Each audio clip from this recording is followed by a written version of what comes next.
The kiss lasted exactly 3 seconds, long enough to feel ordinary, too short to remember. My wife smiled as she adjusted the collar of my shirt. "Don't wait up," she said. "I've got inventory tonight." Again, she shrugged. "Quarter end." I nodded. For almost 6 years, Naomi had managed a luxury bridal boutique downtown. Late nights weren't unusual. I kissed her forehead. "Drive safely." "I always do." She grabbed her handbag, her laptop case, and disappeared through the front door. I watched her back out of the driveway, then I turned toward the kitchen to make coffee. That should have been the end of my morning. Instead, 32 minutes later, I found myself stopped at a red light 3 miles from home, staring into the back of a black Mercedes SUV. At first, nothing seemed strange. Then something white caught my eye through the rear window. Layers of delicate lace, pearls, hand embroidery.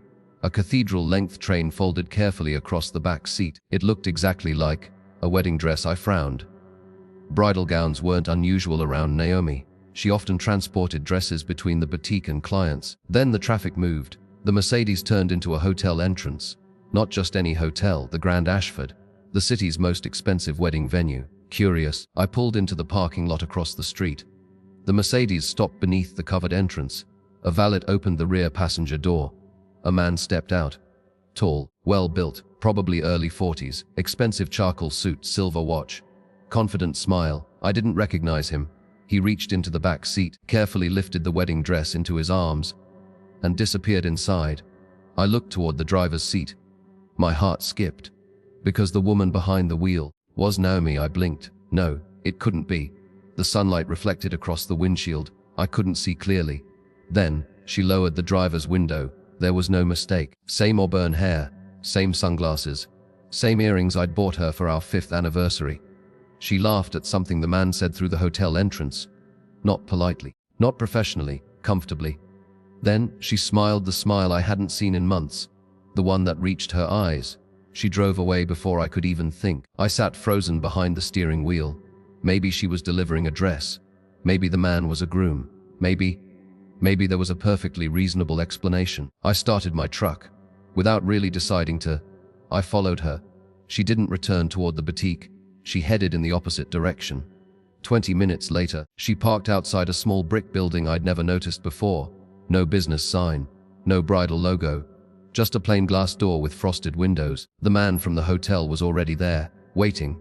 He opened the passenger door for her. She smiled again. He leaned forward, and before they walked inside, he brushed a strand of hair away from her face. His fingers lingered against her cheek. Naomi didn't pull away. She closed her eyes, just for a second. Then they disappeared into the building together. I sat across the street with my hands gripping the steering wheel, so tightly my knuckles turned white. I wanted to run inside. I wanted to demand answers. Instead, I noticed something far stranger. The wedding dress never left the Mercedes. It was still lying across the back seat, exactly where I'd first seen it. So why had the man carried one into the hotel, when another identical dress was still sitting in the vehicle? My phone suddenly vibrated. A text from Naomi. "Crazy day at work. Don't expect me home before midnight. Love you, Pine." I looked up at the building. Every curtain was closed. No sign, no company name, no windows I could see through. Then another car pulled into the parking lot. A white limousine. The chauffeur stepped out, opened the rear door, and an elderly woman wearing an elegant cream-colored gown climbed out holding a framed wedding photograph. Not flowers, not luggage, a wedding photograph. She walked toward the same mysterious building. The man opened the door for her. She hugged him tightly. Then all 3 of them disappeared inside. I looked once more at Naomi's message, then back at the building. Whatever was happening, it wasn't an affair. At least, not the kind I'd imagined. But somehow, that realization scared me even more.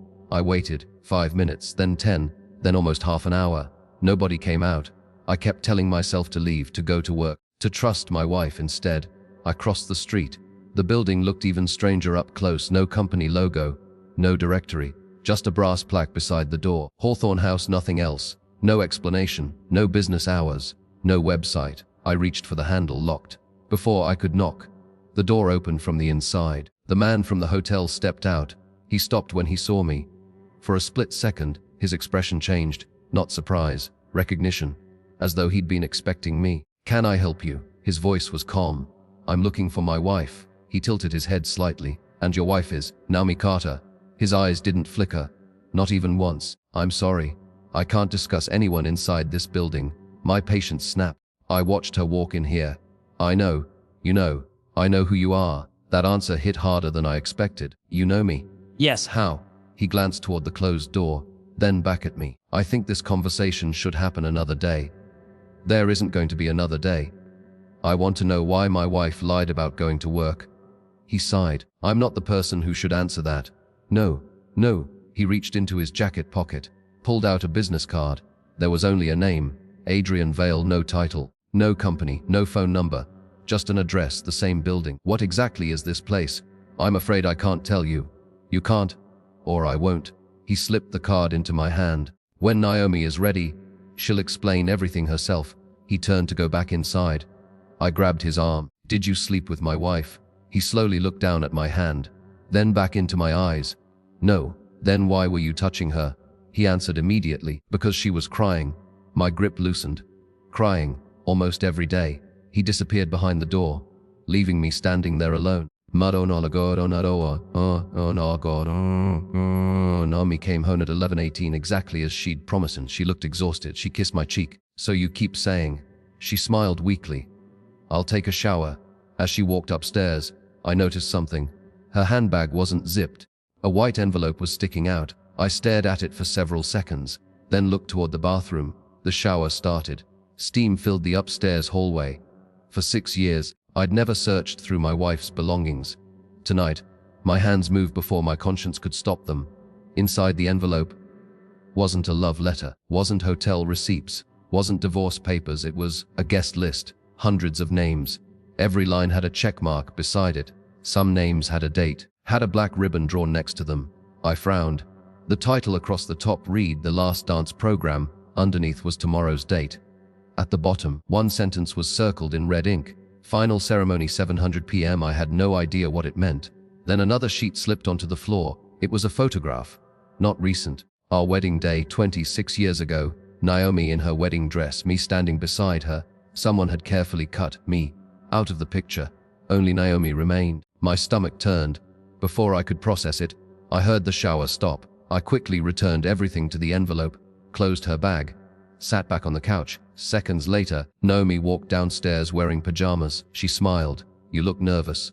Do I? A little. She sat beside me, rested her head on my shoulder. I have to work tomorrow evening too. I looked at her. Another wedding. She hesitated, then quietly answered. Something like that. I almost asked about Hawthorne House, about the photograph. Instead, I nodded. I hope it goes well.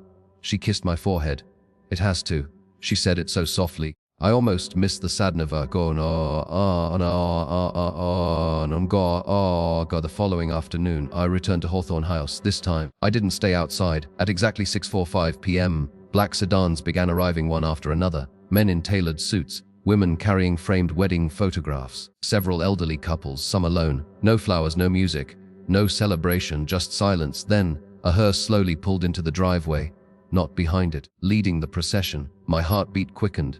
The rear doors opened. Inside, resting on polished wood, was the same wedding dress I'd seen in the Mercedes.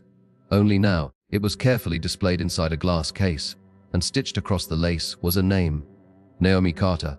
For one terrifying second, I forgot how to breathe. My wife's name, stitched into a wedding dress, inside a glass display case, being transported in a hearse.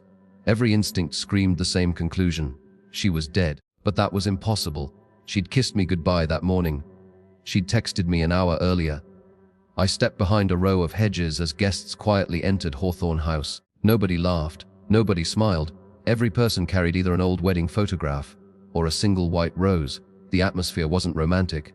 It felt sacred. Then I saw Naomi. She climbed out of the same black Mercedes. Except this time, she wasn't wearing business clothes.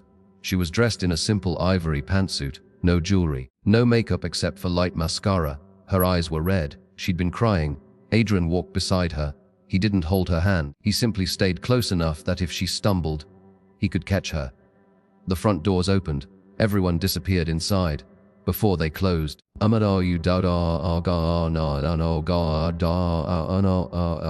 room wasn't what I'd expected. No altar, no wedding decorations, no reception tables. Instead, Rows of white chairs faced a small wooden platform. At the center stood the glass case containing Naomi's wedding dress. Behind it, a giant projection screen displayed wedding photographs. Not just ours, dozens of them. Different couples, different decades, different dresses. Some photographs were faded, others looked recent. Soft piano music filled the room. No one spoke above a whisper. I took a seat in the very back. Nobody noticed me. Then Adrian stepped onto the platform. He looked around the room. Thank you all for coming. This evening marks another year of remembering promises that were never allowed to grow old.